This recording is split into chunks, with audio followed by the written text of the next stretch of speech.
And what I'm holding in my hand here is a magical list of activities. This is a magical list of activities that is going to get you into your dream school. For those of you who follow me for a while, you know that I am just joking. Hello, and welcome to the Admittedly podcast. My name is Thomas Caleel. I'm the former Director of MBA Admissions and Financial Aid for my alma mater, the Wharton School at the University of Pennsylvania. In this podcast, I don't promise easy answers or quick fixes, but I will use my decades of experience to help you achieve your education goals. Now let's get started. Hello, and welcome to the Admittedly podcast. I'm your host, Thomas Caleel, and today we're going to be talking about activities, summer activities, during school activities, all the activities. But I want to pause for a minute and say thank you very much for listening. Thank you for following us on our socials at Admittedly Co, Instagram, and TikTok.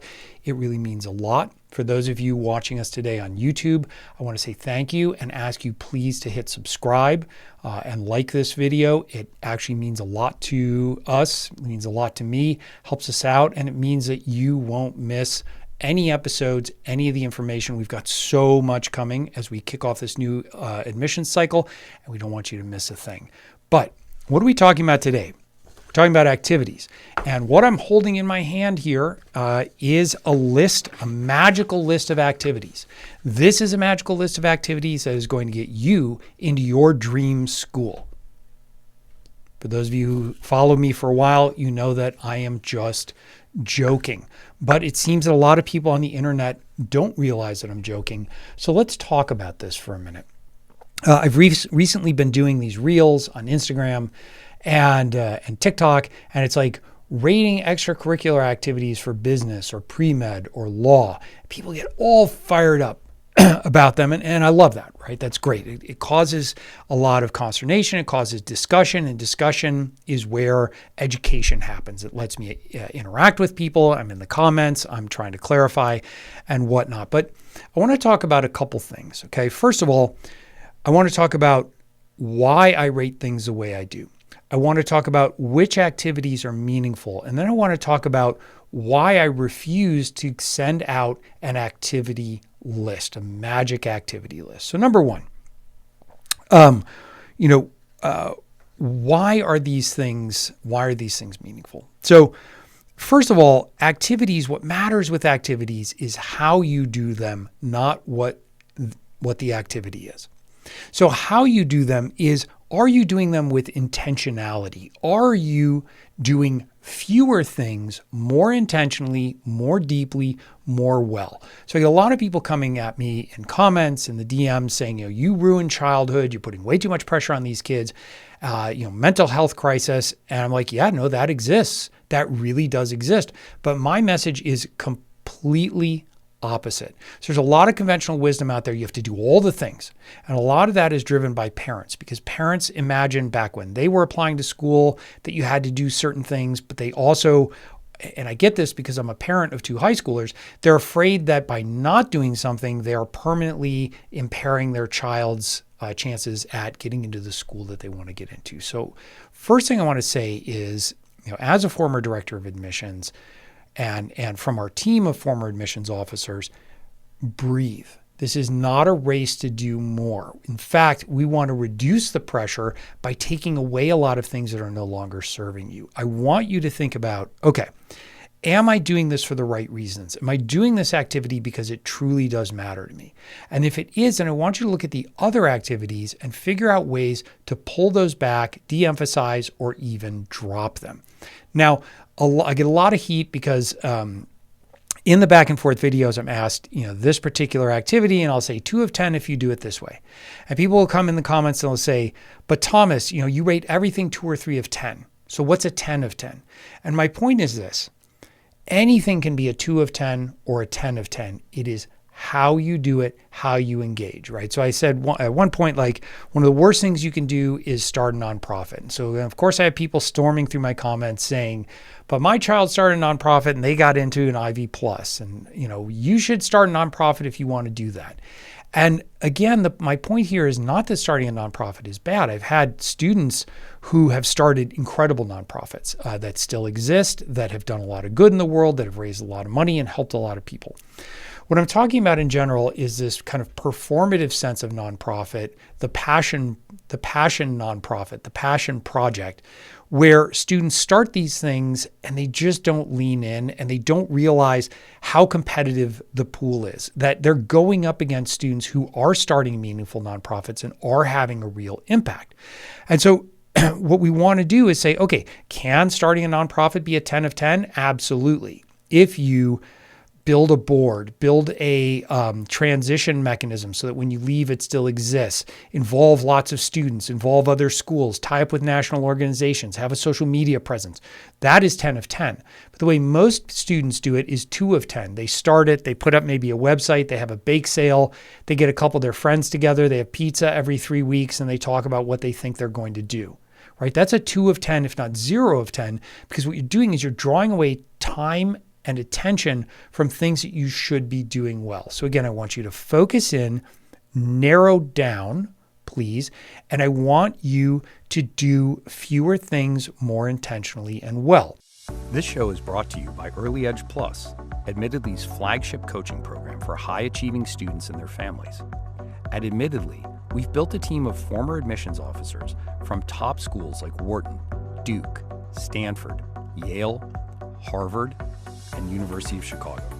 We know what actually gets students into top colleges because we've been in the room making those decisions. If you want that insider perspective, visit admittedly.co/apply. That's admittedly.co/apply to book your free family action call with one of our admissions advisors today. The next thing I get a lot in the comments is, what about DECA? What about FBLA? What about this? What about that? And my answer to that is always, I can't answer that at arm's length. Because when we work with our students at Admittedly on activities, it's not some prescriptive thing where we're like, you need to do this. You're interested in business, you need to do this. We have to look at them and say, okay, number one, what do your academics look like? What are you doing well in? Number two, what is it that you're interested in? And let's say they come back and they say, okay, we're interested in business. Okay. Most counselors will stop at that. You're interested in business, you have to do this, this, this, and this. But the reality is that business is a universe. Law is a universe. Medicine, pre-med is a universe. And so we need to really break down, what do you mean by business? Do you want to be in corporate finance, investment banking? Do you want to be an entrepreneur? Do you want to be in financial engineering, hedge funds, private equity? Do you want to run a business? All of these things are really, really, really important because what they do is they help us narrow down on what it is that you need to be learning about.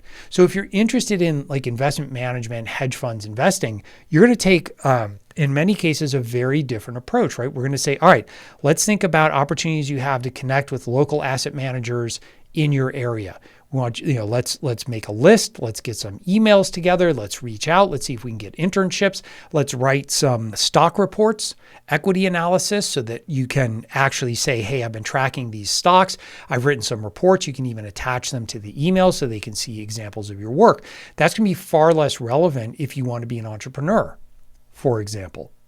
And so what we really want to do here is we really want to take the time to narrow down and think about, right? For example, if you're interested in criminal justice as a pre-law versus, let's say, commercial law, right, corporate law, then you're going to want to go hustle up an internship with your local DA's office or a local nonprofit that's representing people who don't have the money to pay for legal representation, for example.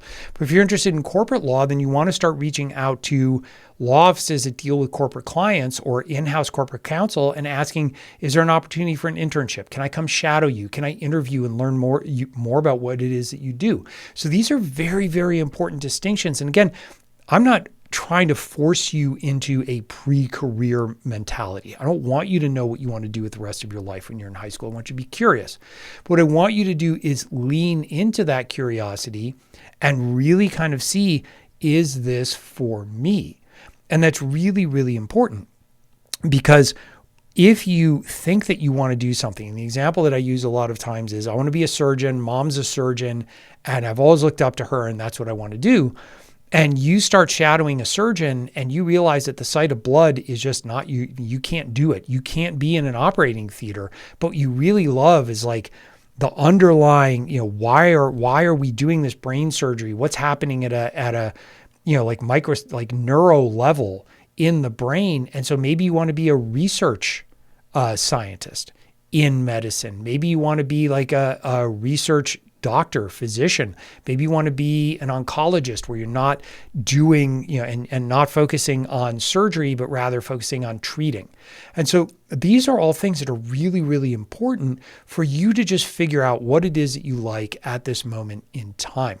Another question that I get too is, well, what about this summer program? What about that summer program? Because those of you who follow me know that I'm very much against these expensive summer programs where universities imply, well, kind of if you do this, it might could be helpful for admission, but not really. But we're not really going to say that. We're in the header. We're going to say that in the very fine print at the bottom. And look, if you have the money, if you have the time, and you want to go do a 2-week program at Georgetown on, medicine, and that seems interesting to you, go do that, right? I'm not going to tell you don't do it, but what I am going to tell you is that A, the admissions officers aren't going to give you much credit, if all, for that, and B, it needs to be part of a broader discovery. So you can say, hey, I took this course because I wanted to learn discounted cash flow analysis, but my real interest, because I'm interested in equity trading and equity analysis, and then I took that and I created my own reports, and I used that to reach out to local asset managers and hedge funds, and I got this internship. That is a meaningful use of a summer activity. But what I do see a lot of times are students who are like, oh yeah, I did 1 week at Brown pre-college or 1 week at Columbia pre-college. I'm like, that's not helping you at all. If that's all you did all summer, that's no bueno. The other thing that I've talked about a lot, and I got a comment on this, and I want to just pause a minute and address this. And it's that I often advocate for getting a job. Get an entry-level service job. And somebody wrote me a DM and they're like, here's the thing. I don't want people thinking that when you say just go get a job at McDonald's, that you are in some way or any way, implying that that is a less than opportunity. And I was like, oh, that was not my intention. So I want to talk about that for a minute. I think that working is one of the best things you can do. I think it demonstrates grit, resilience, teamwork, and ability to follow instructions, to learn. I think it gives you insight in an organization, for example, like McDonald's, is probably one of the best operating examples, like how you operate with efficiency on the planet. And so if you're interested in business, spending a summer working at McDonald's, learning customer service, operational excellence, all the things, standardization, all the things that make McDonald's so epically successful, you are going to learn a lot. And I want to make something very clear. It is hard to work these jobs. It is hard to be a server, a busser, a host or hostess, to work in any kind of retail job, scooping ice cream, entry-level service or fast food. These are difficult jobs. These are demanding jobs. This is not easy work. And so I don't in any way want to imply that these are less than or beneath anybody or something that you can treat casually or throw away. You need to lean in. I believe, as somebody who all through my time as a high school and college student worked very hard jobs during the summers, I think it's a big driver of my work ethic and my outlook on life. My children work during the summer, and I think it's really, really, really important. It doesn't need to be glamorous. And in fact, it says a lot more about you. And we're talking to more and more admissions officers in Ivy Plus schools that are saying, we respect that student who lifeguarded all summer and then took some courses in the evenings when they were done with their job. That says a lot more about who they are as a student, as a person, as a member of our community, than this person that did all these posh, fancy summer programs that cost, $10, $14, $18,000. That just doesn't do it. Academic performance and test scores have become increasingly important in today's admissions landscape. That's why Admittedly is partnered with Advantage Testing, the nation's #1 private tutoring company. For nearly 40 years, their Ivy League tutors have helped students perform their very best. Help your student get an advantage and learn more at admittedly.co/testing. That's admittedly.co/testing. Another note that I would say here, and I realize I'm just railing against a lot of things, but I'm trying to give you my perspective so that you can make well-informed decisions. I get a lot of students saying, I want to be an entrepreneur, so I want to go do this entrepreneur accelerator, this entrepreneur program at this college or this school. And look, I have been an entrepreneur my entire career. As early as high school, I was running small businesses. In college, I was working and starting my own businesses. I have co-founded several companies that have sold up to private equity. I have co-founded companies and been a part of companies that have gone public. And so what I will tell you is this: entrepreneurship is a drive, it's a hunger.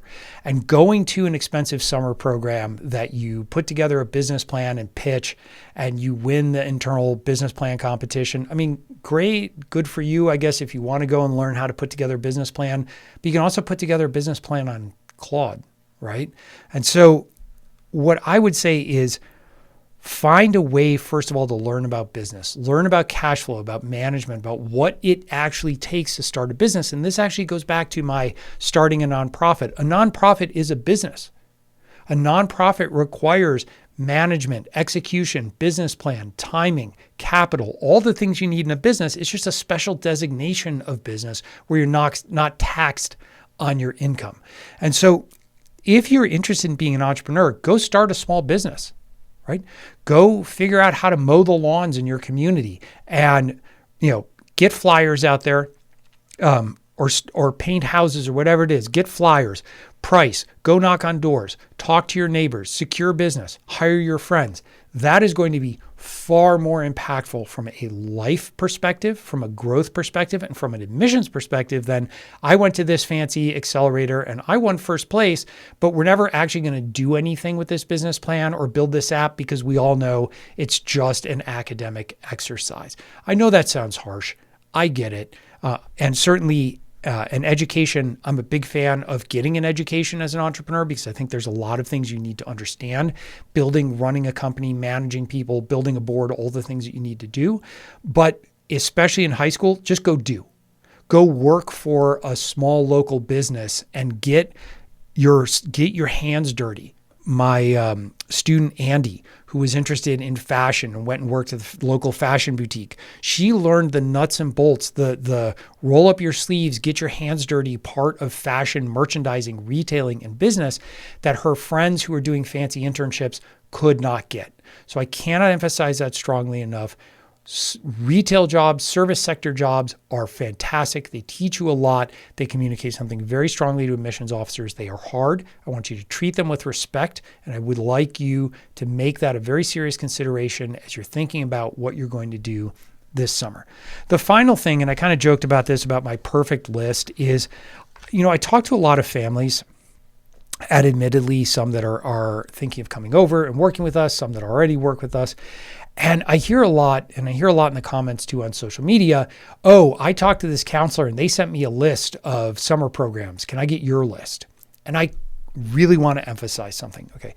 Anybody can go into ChatGPT or Claude and say, I'm interested in pre-med. Send me a list of programs and things that I should apply to.